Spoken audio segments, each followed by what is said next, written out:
tie between a farmer and the land he farms is a really powerful one. The French call it terroir, the way in which the very soil can influence the personality of what grows in it.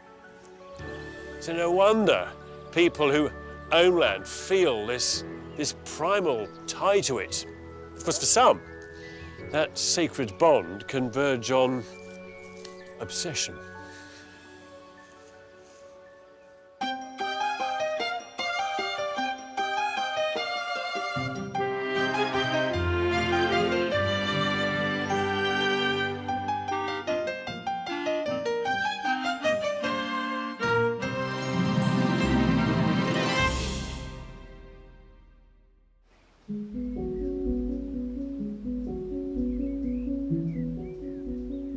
The agricultural fields of Herefordshire tell a story that Steph Wilson knows well. Her family have owned a farm here and turned the earth for generations. But 20 years ago, when her beloved grandfather died, that family farm was sold off. I do think about Grandad a lot. I still miss him terribly, and I've always felt that I want to make my granddad proud, even though he's not here. And I have wanted Grandad's farm back. Just spent my whole life working towards that.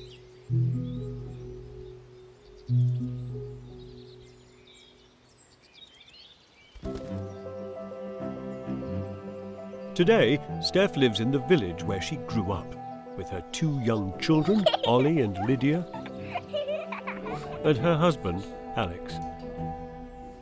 8 years ago, the family remarkably remortgaged their house to buy back part of Steph's grandfather's old farm, with some outbuildings. Since we got together, it's always been a goal for Steph to get something down there. If she could buy the whole farm back, she would do, but, you know, it's all down to money. Steph and Alex now run a small holding on the land that turns a small profit. But for Steph, the burning ambition is to live here. To build a house down on the farm is just what I was always going to do. I didn't quite know how I was going to do it, and it was just waiting for the right time. Now has been the right time.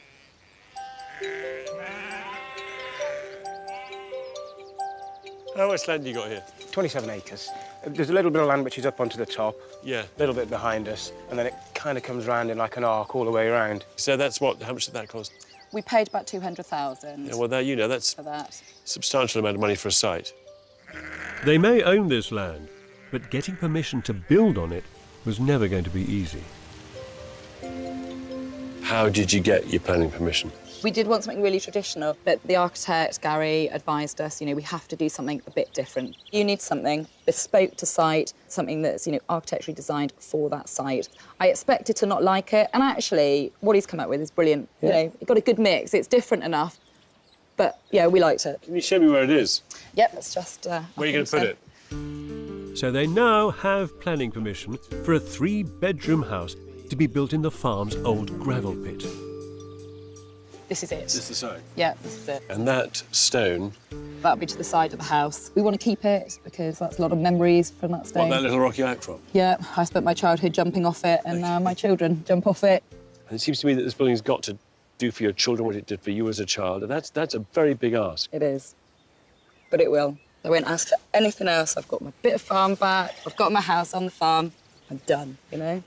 Happy. We'll see.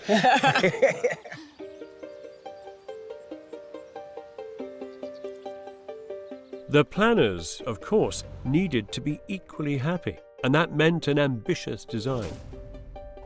Submerged into the hillside, thick concrete walls will form a part-buried ground floor with a living room, kitchen and utility room. Large windows will drink light into this space and connect the inside to the outside under an enormous cantilevered overhang, formed with 3 huge steel beams. They'll support a barn-like timber-framed first floor of bedrooms and bathrooms. The place will be traditionally clad in tiles and timber and part wrapped with a paved patio, a deck from which to view Steph's grandfather's old farm. This is a simple, clean, but dramatic design. But steel cantilevers and earth-sheltered concrete don't come cheap. Where's the money come from? It'll all be self-build mortgage. All on self-build mortgage. Yeah. What are you borrowing? 250. 250 is the budget. Have you done any costings? We had a quantity surveyor. Quantity quote, surveyor So we drawings. thought, let's make a start at looking at Always a good costings. idea because they're accurate. Well, hopefully not. They are accurate. Hopefully not. So we had a quantity surveyor's quote. Basically, 495,000. So it was like, oh, come on. You want to build this for something approaching 250, and I doubt you can. Right. Then you need to be thinking really cleverly. Yeah. If the walls aren't plastered, if there's no flooring down, if there's no internal doors, and we cook off the barbecue outside, you know, that's fine, as long as we can live in there. And Gary, the architect, assures me we can get a livable shell for our budget. He's absolutely certain of that. I'll talk to Gary. The talented man who's helped this poorly funded project through planning is their architect, Gary Thomas. If they knew they only had 250, how come it's ended up as a £500,000 house? It's essentially the landscape works. Putting in the tanking, putting in the earth ground-bearing structure, that's where the primary cost is. Yeah. But it's a huge vision they've got. So it's a long burn as a project. The question is, can it be afforded in a quick process or will it take time to build? Yeah. Well, what's your bet then? I think it'll take time to build. That's exactly what I think. This building could take 10 years then, but Steph and Alex want it finished in just 12 months. A year in which they both will continue to work. Alex is the main breadwinner, working for a wholesale food importer. Just need to go through a couple of things about the delivery. While Steph works part-time as a chiropractor in Hereford. Okay, so just pop onto your back for me. As they're borrowing every penny of their £250,000 budget, their joint incomes have been critical in securing a loan. We've got a house much more expensive than what we asked for, and I'm not entirely sure quite how we're going to pull it off, but where there's a will, there's a way. By mid-autumn, Steph and Alex have sold their heavily remortgaged bungalow and they're getting ready to downsize to a caravan on site. So kids, you've got to choose just a few toys that can fit in the caravan, and obviously not a lot can, so choose carefully. We love that card. After paying back the bank, they're left with only £10,000, cash which is quickly spent on connecting the site to electricity, installing a sewage system, and the purchase of a luxury mobile home. Everybody said if you're going to live in a caravan, you've got to have it double glazed. So in our infinite wisdom, we went against everybody's opinion and went for a single glazed one with gaps around the doors and holes in the floor. You know, you said it's airtight. If you actually have a look, there's a huge gap. Steph and Alex are now debt-free, but they have no cash and they're living in a caravan. Oh, Liddy diddy. What did you hurt? Did you bang your head? Head or foot? Head. Sorry. You're all right. We are giving up a perfectly good bungalow to live in a caravan for 12 months. But, you know, the end goal is going to be worth it. No! And yet, despite their optimism, they are still struggling to reduce their projected build costs by half to meet their budget. Look at that rainbow. That is a huge rainbow, Liddy. Now, if we could just find a pot of gold at that end, we'd be sorted.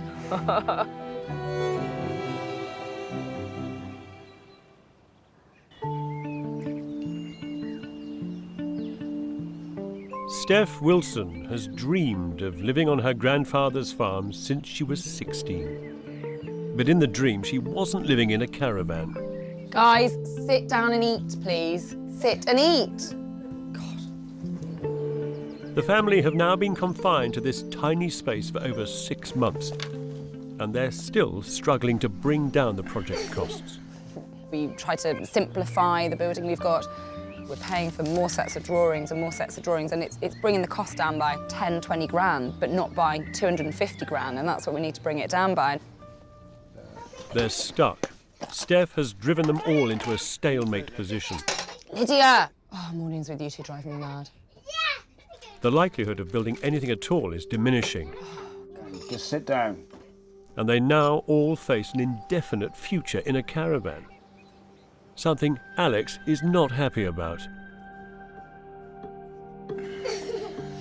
I can't wait to get out.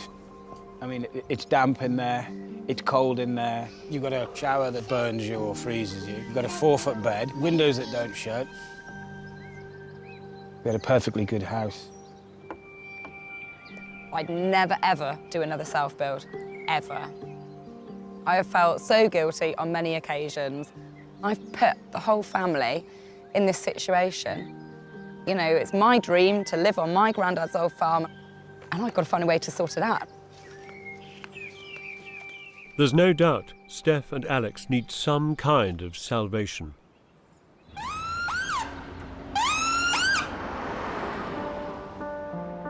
Saviours come in many guises, and just occasionally they come dressed as architects. Jessica Barker is based in London. She's an award-winning architect, and she's also one of Steph's oldest friends. I met Stephanie the first day that I went to primary school. We've been friends ever since. It was seeing the unfolding of Stephanie's dream. I couldn't not but step in. How you doing? Hi, nice to see you. Come on in. Her work commitments meant that Jessica just couldn't help Steph earlier, but she's now agreed to draw up some new plans for Steph's site. So what we've had to do really is just draw a line under the old design and start afresh. You know, the earth sheltering, the basement construction, the very, very large cantilever, it's just impossible on the budget. We're still going to create an amazing, inspiring place to live, but using a different arsenal of approaches. Jessica designed and built her own house with her husband 2 years ago. It's a striking, inventive building that shares a tiny urban courtyard with a matching neighbour. And it shows what might be done on a budget. It's open and bright, and it's an inspiration for Steph's house. What we were hoping to do is also have this big expanse of glass, this whole wall that you can just slide and fold, and then you can open out the interior space into the outside as well. That'd be so it amazing. all feels like one big space. The way that you can achieve that's to continue the floor surface from inside to outside. So the room will just feel big all the time? Yes, yeah. And it's a big room anyway. So, Yeah. Jessica's new design is a complete reinvention of the site. For a start, it'll do away with the expensive steel cantilevers and earth-sheltered concrete. Instead, the new building will now sit in a large terraced amphitheatre. The house will also be built of one material, timber. Downstairs, Jessica's laid out a simple open-plan living space with, at the rear, a utility room and a playroom for the kids. Upstairs, there'll still be 3 bedrooms with vaulted ceilings and a clever, generous diagonal balcony that retains that overhang outside the kitchen below. The cladding will be barn-like black agricultural steel, punctuated with standard-sized windows dotted along the walls. Of course, it's not the same as Gary's previous design, so they're going to have to reapply for planning, which will mean another wait.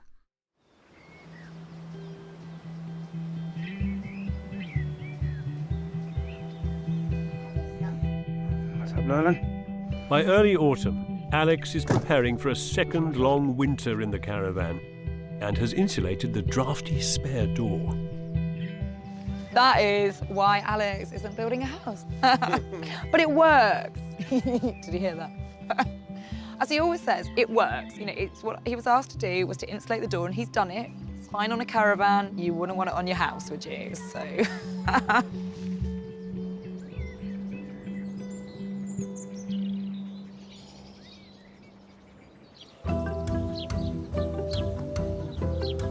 By the following summer, the new design has been approved and everything is in place for this project to finally start.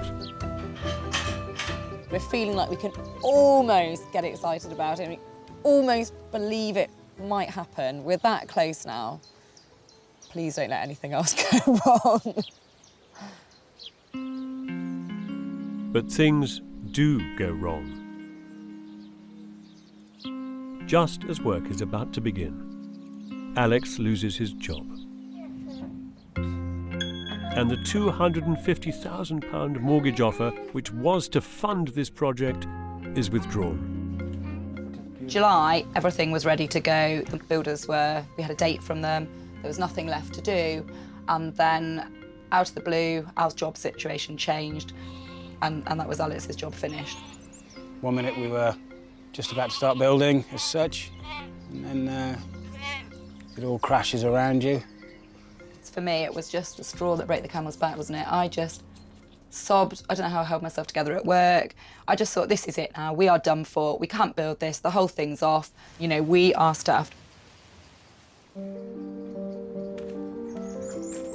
Their situation is desperate. And so to keep their dream alive, Steph does the unthinkable and sells some of her grandfather's precious farm. 13 acres fetches £100,000, which should get them to a watertight shell. So how much land have you got now then? We have got 14 acres now. We were up to 27 that we'd managed to buy back, but unfortunately we've had to sell a patch to get this build started. What then takes you to completion? So we're waiting to see if we could get the remainder of the money in a mortgage. We had to apply for the remainder of the mortgage just based on me. So I've now had to dramatically increase my hours. So we have had a role reversal here. What drives projects like this, anything big, is hope. But eventually it does run out, doesn't it? I mean, there must have come a point, surely, when you began to doubt that this would ever happen. When Alex was made redundant and the mortgage was pulled, at that point, that was it. I thought it was over. I just thought, what am I putting my family through here for this obsession that is living here? When actually we could sell a lot, buy a nice house somewhere, mortgage-free, stress-free, happy days. And then afterwards I just thought, why are you even considering this? You'd be so bloody miserable if you did that. Twice this project has been brought back from the brink. Despite being 2 years later than expected, Steph and Alex take the plunge and start work on the terraced amphitheatre.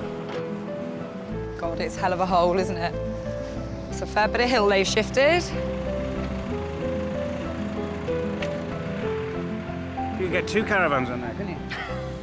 Might actually happen, mightn't it? Well, maybe. Hopefully. They may not have the money to finish, but for now there is just relief at being able to start.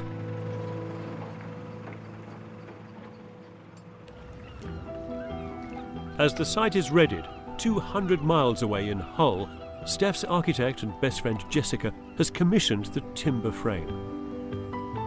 97 unique insulated timber panels are fabricated by hand from a design that has aimed to keep production as simple and inexpensive as possible. The design of the building really packed a punch for a low budget. We've used standard timber sizes, the windows are quite small, so we don't require a lot of steel or large lintels. It'll cost £45,000 to cut and install this highly efficient timber structure. Simplicity in design makes it both cheap and expedient.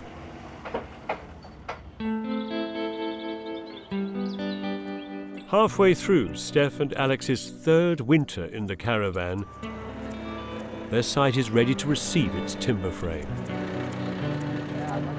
Just looks like a big Roman amphitheatre. It's amazing.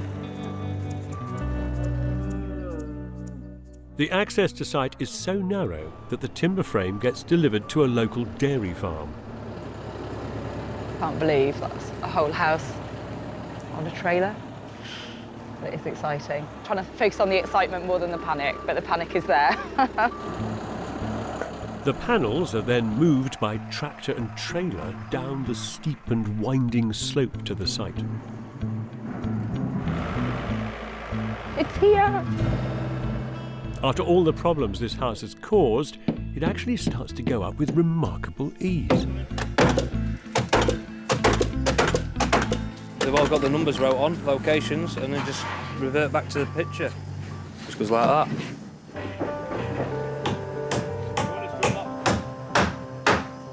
I just can't believe how quick it has gone up, to be honest.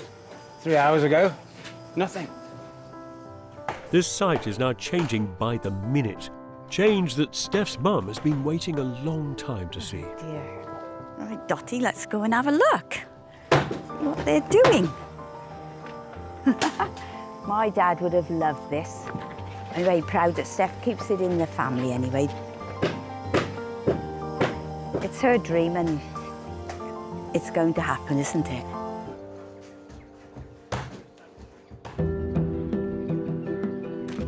Just 12 days since the timber panels arrived on site, Steph and Alex finally have something that looks a bit like a house. Well, thank the gods of architecture, eh? Because after all this time, all these years of waiting, of struggle, of nothing happening, this building has sort of suddenly sprung up as though it's wanted to be here all along, you know? It's willed itself into being. The ground floor is bright and open. Windows are narrow but numerous. Spare room in here, nice extra flexible space. In here is the little study there, and the utility room at the back. Look, in terms of bang for bucks, £250,000, I think it's going to be fantastic. I think this is going to be a great, exemplary, 3-bedroom family home. Hey, Jeff. This house may have been inspired by family, It looks fantastic. but its design and execution has grown out of friendship. I remember jumping off these rocks when All we ever used to were do. kids. I know. We've exactly. played and played on those rocks, Yes, yeah. like my kids have too. And now for it to be your To be on view. your forever garden. home. I can't imagine many architects would ever get the chance to design a building in a place that they know so intimately. It's been an honour to have the opportunity to do this with someone that I love so much and in a place that I know so well. Did you start out by saying, oh, we'll help you out, and it's turned into something much bigger? Yes. Yeah, you kind of just said, do you want me to do it one day, as we were sort of talking about options, and I said, oh, yes, please, you know. And then that was it. Anyone watching anyone that they know go through that, it was just desperate time, wasn't it? And we're so grateful, because I just feel that Jess has come and rescued us at a time when we actually Yeah. knew nothing. Every time I walk through it, I just think, oh, wow, you know, it's amazing. And I don't see that probably anybody else could have got that, you know, and got me and us and how we were, you know, and Jess is it's just all perfect. Of course, there's still a long way to go with this project. They can only afford to get the place to a watertight shell, and there's no guarantee that their £150,000 mortgage will be agreed. But for the moment, Steph's faith in this project has been restored. I've always believed that architecture is a response to people, their needs, their particular desires and loves and wants. And it's about understanding how buildings can kind of fit into their context, their landscape, and even enhance their setting. So it's remarkable here, isn't it, that out of circumstance, almost luck, that Jessica, the architect, has ended up being the designer of this building for her oldest friend on the site where together they used to play as children. It's almost the best example of people and place you can imagine. Steph and Alex have squeezed family life into a caravan for almost 2.5 years now. Yeah, it's been bloody stressful, hasn't it? But I've never said that it's your fault that we're living in a caravan, have I? Only about 8,000 times a day. Steph has been working full-time in her attempt to secure the £150,000 mortgage that they need to finish. By the end of the week, we'll know if we can continue this build or whether we have to get it to a watertight shell and do the rest as we earn it. We will be gutted if the bank say no. The money in the bank is now dwindling. So frankly, the last thing Steph and Alex can actually afford to pay for is the cladding. Jessica wants to cover their house in these corrugated sheets. affordable and local, produced just outside Leominster. They're not exactly what you'd expect to find on a house, but Steph and Alex are familiar with this stuff. It's used on farm buildings. Oh yes, and on mobile homes. Did you always want to use this material? Or are you just using it because it's cheap? In the beginning, we were both absolutely dead against it. We wanted timber, but Jess worked us round, or worked me round, certainly Alex isn't quite there yet. One of the reasons we looked at it because it was much cheaper, but it's not just about the cheapness now. I do think it's going to look slick.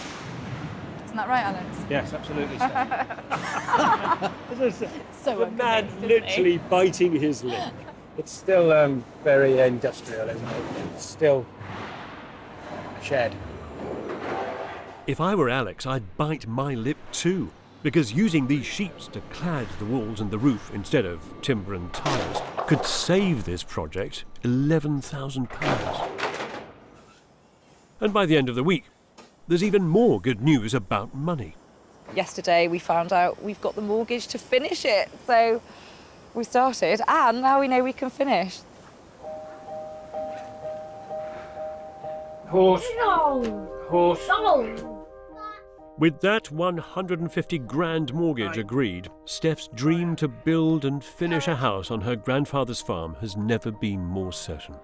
Mum and Dad are very excited about seeing the house. No, Dad are not excited about seeing the house.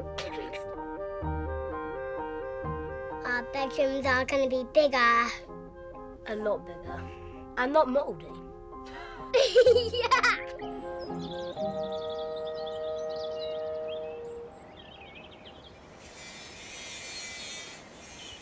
It's just happening so quick. It's still only a couple of weeks ago there were just footings there and no structure, and now in a couple of days' time the windows will be in and it'll be totally watertight. On such an exposed site, Steph and Alex have wisely splashed out on their windows, which are thermally efficient, triple glazed, and incredibly heavy. Let's go to your left a bit, innit? Touch more. They are thick windows, aren't they? They look warm windows. There are even some desirable bifold doors going into the open gable end, so Steph and Alex now have an insulated, watertight shell. A shell that is about to be tested. For almost 2 weeks, the weather makes this site impossible to reach. The last few days have probably been the worst it's been since we've been down here. We had no gas, we had no water, it was shit. There's a saying in agriculture that you will never see a farm with a sign outside it that says, closed due to poor weather. Fundamentally, what they are is places of shelter, protection from the elements.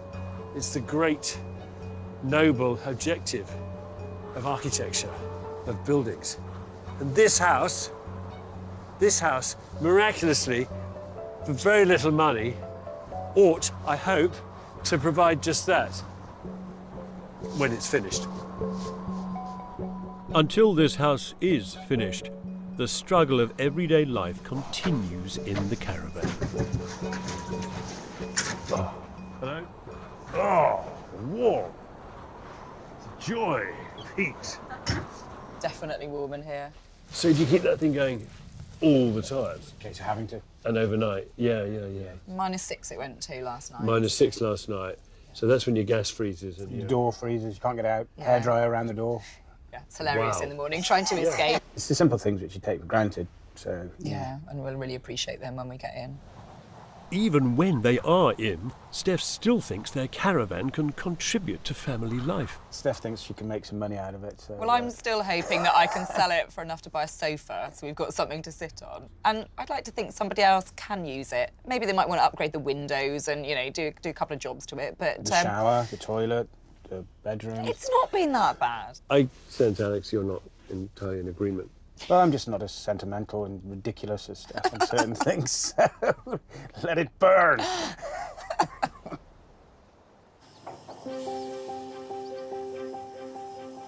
As the snows melt work can start again.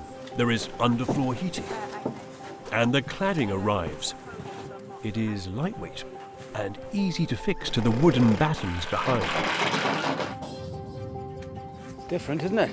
Although it's not to everybody's taste, by which I mean not to Alex's taste. I'm not sure, to be honest. It's very black. But Steph loves it, so ultimately, that's all that matters. Steph is still working every day to satisfy the mortgage company's demands, so Alex has to look after the site. Right, just the standard drinks for the workers. This is my role, tea boy. The inner workings of this contemporary farmhouse are now being installed. Tea boy's here. In just 3 months, this place has risen from an empty slab. A speed which is testament to a creative, simple design.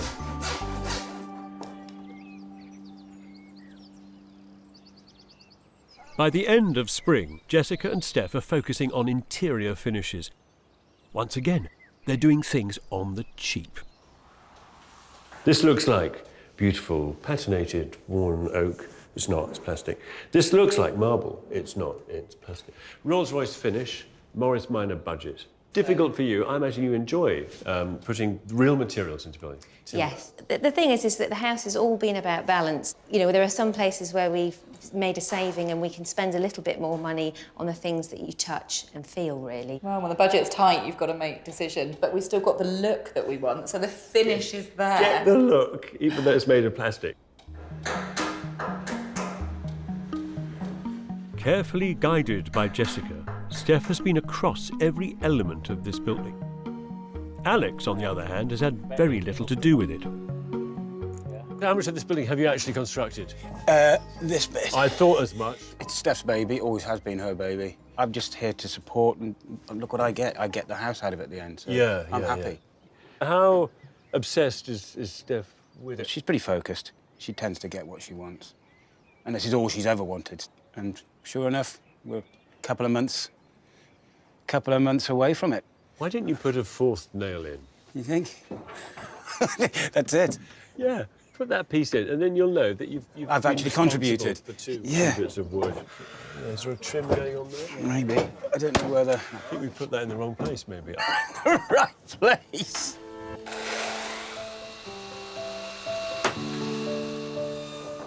The finishing touches are going into this barn-like home. This old gravel pit has been transformed. And the house that was very nearly never built is almost complete. But can it ever fulfill the aspirations that Steph holds for it? Now, every one of these Herefordshire apple trees here will be of this place. There'll be varieties that for centuries have been grown here. They'll share the same DNA with the trees from which they were grafted. And it's the same with Steph's family. Her grandfather would walk this lane. He'll have seen these trees when they were just little saplings. The question is, can a piece of contemporary architecture tie you to a place, root you to it, as strongly as these trees are rooted here?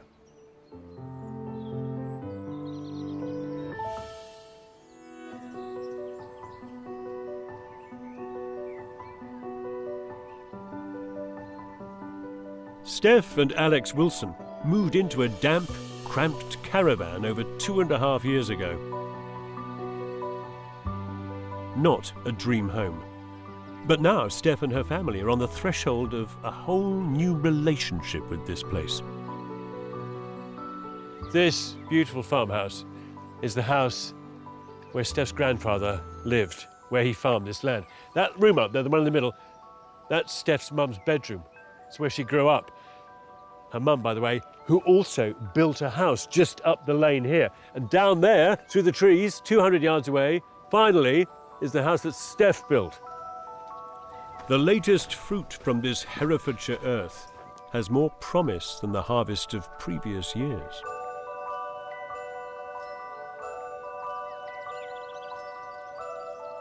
That's great, isn't it?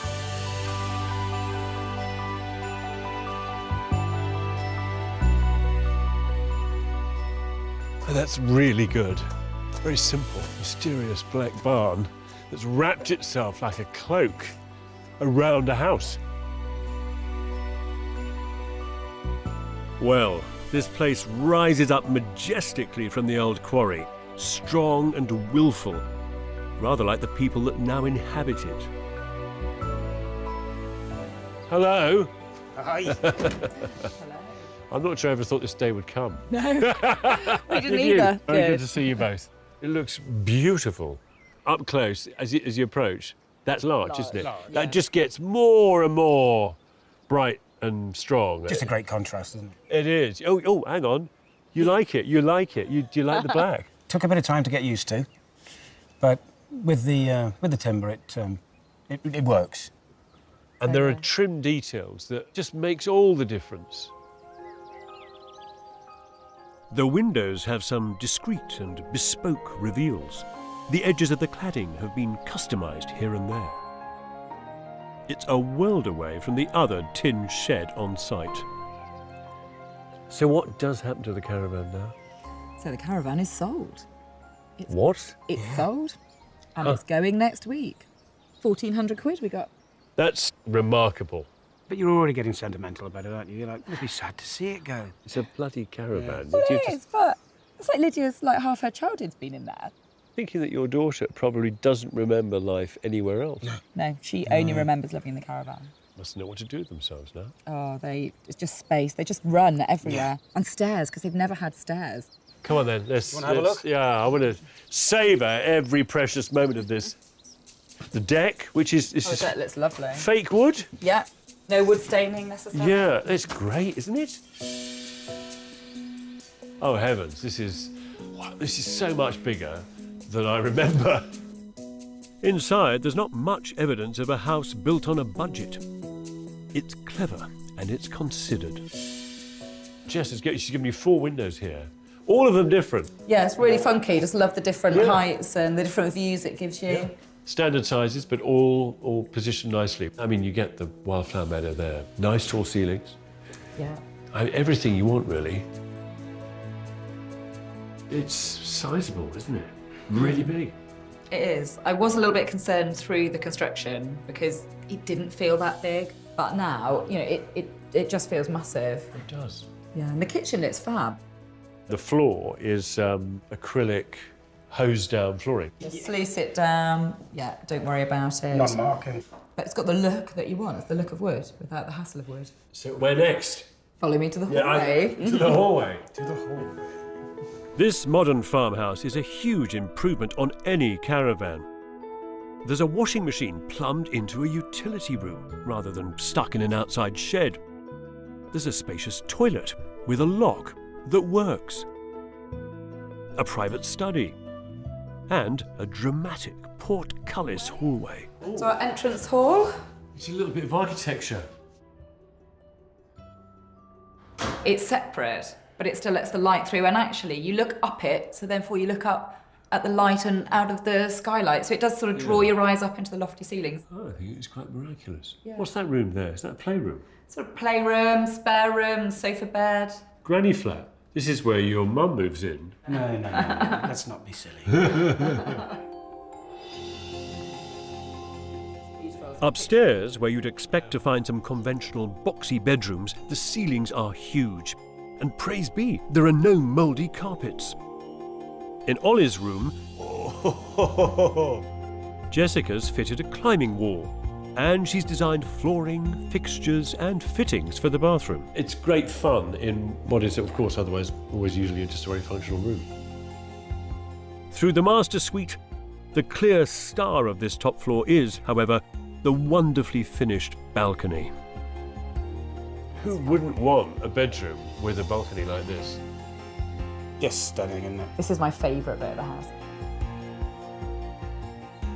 In the evening, with the sunset in the west, That's beautiful. rocking chairs, Of two course. matching, Drink in hand. so they work well. They're lovely, yeah. Well, that's good. There you go. Yeah, see, the handrail sits right on the horizon, which is rather good. And yeah, all you need is a glass of wine, Yeah. And that's it. and the blanket. Yeah. And then you could leave me here all night. Oh, I just doze off. Does this house define luxury for you in any way? Yeah, I mean, the simple things which you take for granted, which we haven't had for a long time. Yeah. A shower that works, having a bath, you know, having separate toilets, and having a kitchen that works. I mean, they are the luxuries. But they're not luxuries, are they? But they are to us. They are to us now after 3 years of not having them.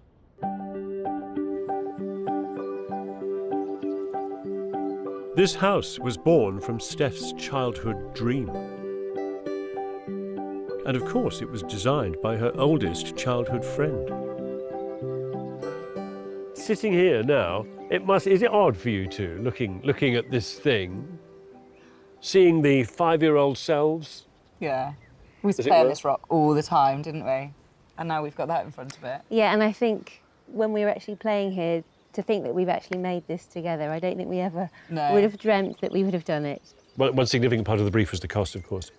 It had to hit this figure of what, 250? And did you get there?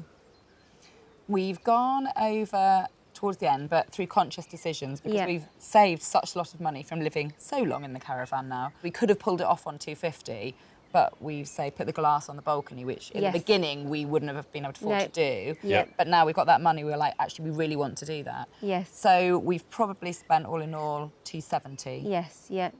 Stonking good value as a result. Well, when you look at what you've got, it looks absolutely stunning. Yeah. Actually, the build programme was remarkably quick, wasn't it? It was what? November, we started last Blimey, year. there you go. Sort of that magical thing of doing it in less than a year. And yes, we had some quite atrocious weather as well. Yeah. Oh, it's spectacularly good. Of course, this house isn't just Steph and Alex's. It also belongs to Ollie and Lydia. A place for them to grow and flourish. How does it take to get up the climbing wall? How long? Yeah. 4 hours. What's the best thing about the house, you think? The best thing is the view. I can spy at trees. At one point, this project was set to destroy this family. But today, they are more established and connected to this land than they have been for over 20 years. Look at you, perfect couple, happy to be in, with your bifolds. You've got everything here. It's amazing, isn't I mean, it? you have. We have. You got full-on architecture at good value price. You just walk in there and you forget everything that's happened to get to this point because you get something so great at the end of it. It's taken so much work to get here. It hasn't been easy. There has been struggles. Yeah. But you know, but you soldier on. You're a very driven individual, aren't you? I want to do something, it will happen, even if it takes a lot of time. Is it exhausting being married to Steph? Yeah, it is, to be fair. It's not that you're high maintenance, it's just your hard work. There's a compliment in that. But equally, Steph, he's kind of been there supporting. He has just really stepped up and sorted the rest of life out while I've just been on, one track to get this house done. What do you think, Alex, Steph's grandfather would have made of this house? Oh, he'd have loved it, wouldn't he? Yeah. He'd have been so proud. Even with the black cladding? Yeah, even with the black cladding. I think he would have been really proud of you. How big a character in your life was your grandfather? He was a massive part of my childhood. He taught me all the skills with the horses and the sheep and the animals, and the fact that I'm continuing it now here on his land and, farming it and doing all the things that, Grandad taught me to do. And now passing it on to the kids, kids out with the sheep, they're riding the ponies. It's just a real sense of family. I think, he'd be so proud. I do think he's watching down and we'd be really proud. So you're not going to do it again, I'm guessing. At least if you do, it won't be for a long while. Never. Well, I would. Would you? I didn't do anything.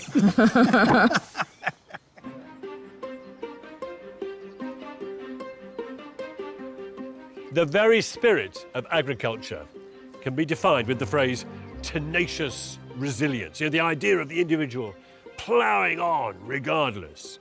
And it's the same spirit, of course, which drives people to put buildings up like this. And this has been a very collaborative project. I mean, it could not have happened without Alex, without Jess, without Steph's mum or her grandfather, for that matter, and plenty of other people who've poured their energies into this. But it would not have happened at all without Steph's own drive, her own core belief to get this thing done. She inherited that, and she will hand it on to her own children. So I'm thoroughly expecting in 30 years' time to come back and see, just over there somewhere, a house built by them.